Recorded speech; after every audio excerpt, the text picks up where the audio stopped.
जो सरकार है ये इवेंट मैनेजमेंट की सरकार है। इसको ज़मीनी मुद्दे से, ज़मीनी हालात से कोई मतलब नहीं है और जो आम जनता है उससे भी इसकी कोई सिंपैथी नहीं है।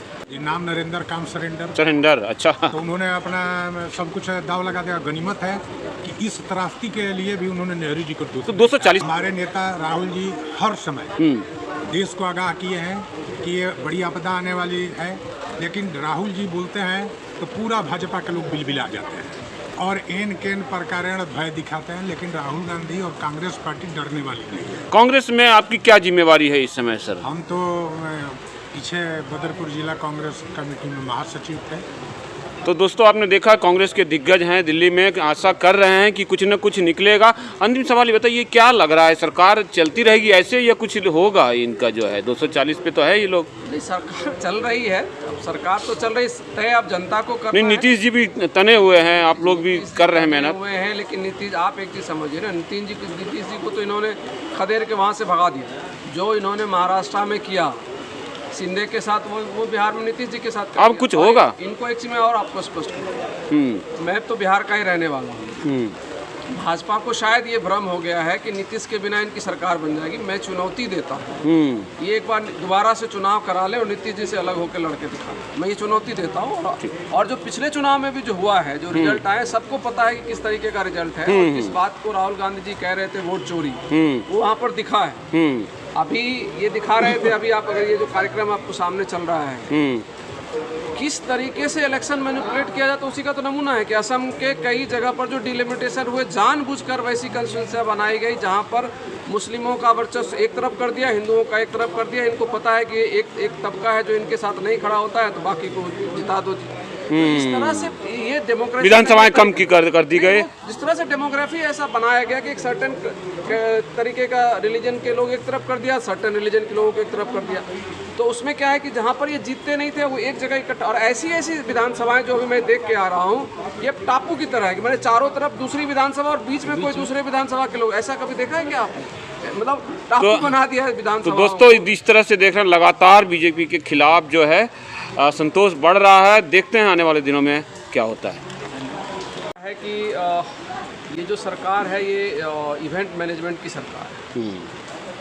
इसको ज़मीनी मुद्दे से, ज़मीनी हालात से कोई मतलब नहीं है और जो आम जनता है उससे भी इसकी कोई सिंपैथी नहीं है।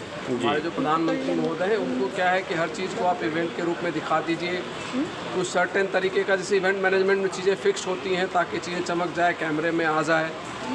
समाधान होगा कि नहीं इसकी कोई चिंता नहीं।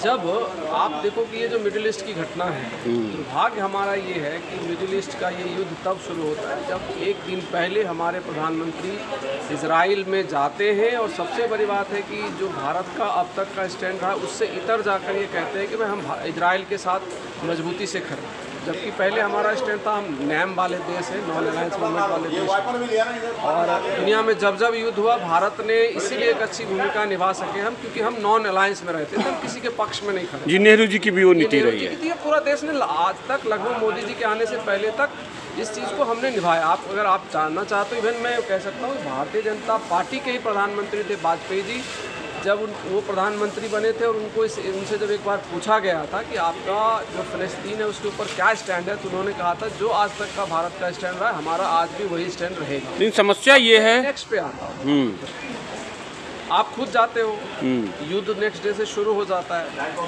तो जो बातें जिस दिन से आप देखिए उसी समय से राहुल गांधी जी ये बयान देना शुरू कर चुके थे कि देखिए बहुत बड़ी दिक्कत आने वाली, ठीक है, पर सरकार की कोई तैयारी नहीं। जब हम लोग इस बात को बार बार उठा रहे थे कि गैस की किल्लत होने वाली है, पेट्रोल की किल्लत होने वाली है, तो ये कहा गया कि ये लोग अफवाह फैला रहे हैं। और भारत के जो तथाकथित जो मेन मीडिया है, जिनका दर्शक समूह ज़्यादा है, वो भी हम लोगों के खिलाफ ही खड़े थे कि भाई ये कांग्रेस वाले जो है आपदा में अवसर तलाश रहे हैं और मुद्दे को भटकाने की कोशिश कर रहे हैं। आज क्या हुआ है?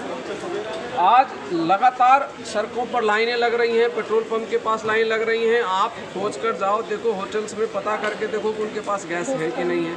पेट्रोल और डीजल के दाम बड़े पैमाने पर बढ़े हैं। जो सरकार लगातार वसूल रही थी एक्साइज ड्यूटी, अब जाके उसको कम कर दिए ताकि उसको ये जो अभी चूंकि इलेक्शन है सामने, आपको पता है 5 स्टेट का इलेक्शन है, अभी तो इसका दिखेगा जब 4 दिखेगा। सर ये आप बताइए कि जो आप इस समय आप लोग आए हुए हैं, ईवीएम का भी बात हो रहा है, इलेक्ट्रिकल मैनिपुलेशन में बहुत सी चीज़ें आती है, ईवीएम का मेन है, लेकिन जो गैस की जो दिक्कतें हो रही है लगातार और कालाबाजारी, लोगों को गैस मिल नहीं रहा है और लेकिन ब्लैक में मिल रहा है 3000-4000 में, तो क्या मतलब कैसे कांग्रेस कैसे दिख रही है इसको?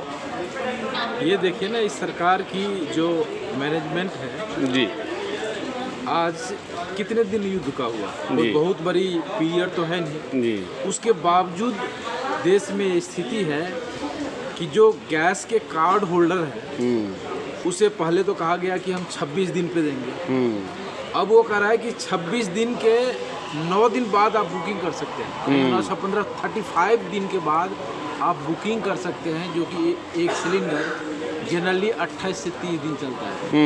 अब बताइए वो कार्ड होल्डर क्या करेगा, गैस के लिए कहाँ जाएगा? और इसका मैनेजमेंट सिस्टम देखिए कि वही गैस मार्केट में 2-2 हज़ार रुपये में अवेलेबल है, तो ये बिल्कुल सरकार की विफलता है। 2000 तो आपने बोल दिया, लेकिन यहाँ 3000-4000 में भी मिल नहीं रहा है और लोगों के मजदूरों के जाने की खबर आ रही है यहाँ से, तो क्या लग रहा है इकोनॉमी बैठ जाएगी इस देश की? नहीं, देखिए एक चीज़ है जी भाई, इकोनॉमी तो हमने कोविड पीरियड में भी देखा ना जी, भाई, मैंने यही तो शुरुआती रिमार्क्स में कहा कि भाई जनता की चिंता नहीं है, और आप जैसे कह रहे हैं जितने जो कमर्शियल सिलेंडर है उसको महंगा किया, कमर्शियल सिलेंडर बंद कर दिया, तो आप जो मजदूर वाली बात करें, क्योंकि ज़्यादातर मजदूर क्या है, दिन भर काम कर रहे हैं, बाजारों में जाकर खाना खा लेते हैं, 5 किलो वाला बंद हो गया जी, खाना बनना ही बंद हो गया ना। आप कई सारे होटल्स में आप चले जाओ, खास करके जो लोकल जिनकी अच्छी पैठ नहीं है उनके तो सिलेंडर मिलने बंद हो गए, तो उनके होटल्स बंद हो गए। वही मैं कह रहा अब वो था। सारे बेचारे क्या करेंगे, खाना तो सबसे प्रायोरिटी है ना। तो ऐसी सरकार है जो लोगों को खाने पे तरसा दे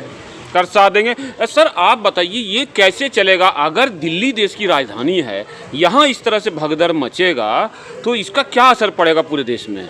ऐसा है कि भगदड़ तो पूरे देश में मच गया है जी, क्योंकि हम अपने रास्ते से भटक गए हैं। भाई हमारा था जो हम गुटनिरपेक्ष में रहेंगे, अब अमेरिका दादागिरी दिखा रहा है कि यहाँ से तेल खरीदो, यहाँ से मत खरीदो, इतना खरीदो। वो कौन होता है? हम एक स्वतंत्र देश है, हमको जहाँ से मिलेगा भारतीय हित होगा वहाँ तो हम खरीद